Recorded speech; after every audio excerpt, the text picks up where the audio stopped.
Salut! Aujourd'hui, 3 séquences de zone offensive dans notre match contre Sherbrooke. Il y a eu des choses qui étaient bien, il y a des choses aussi qu'on va remarquer que par rapport à la pratique qu'on a faite ce mercredi, ben maintenant on va pouvoir améliorer. Tenez en compte que dans plusieurs exemples, il y a des erreurs défensives. Par contre, on fait bien d'en prendre avantage. Juste de garder en tête que contre des bonnes défensives, ça ne marchera pas tout le temps, certains éléments. Première séquence, Antoine vient ramasser le disque après un revirement.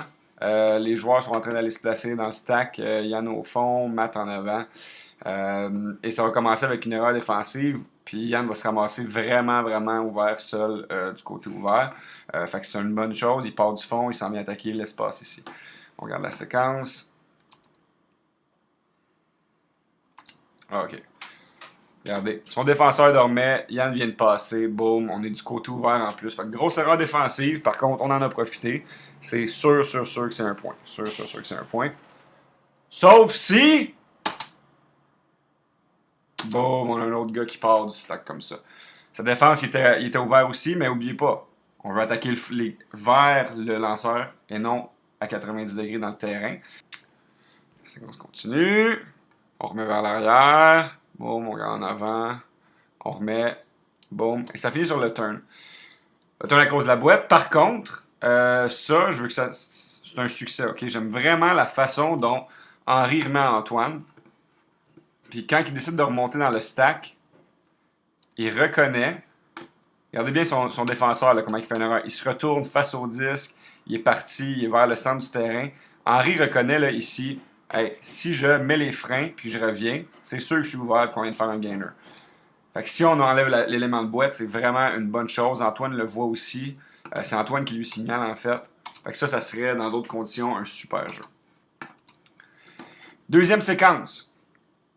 Encore une fois, on vient de créer un revirement. Boum, Antoine va encore chercher le disque sur le bord, sur le coin ici. On va setter le stack là. Puis ça va être Phil Garant qui va faire une cote d'ISO en premier.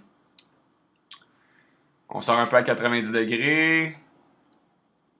Et finalement, on finit par briser sur Émile. Beau lancer, belle cote. Je veux qu'on regarde le travail de Phil en premier lieu. OK, il vient attaquer.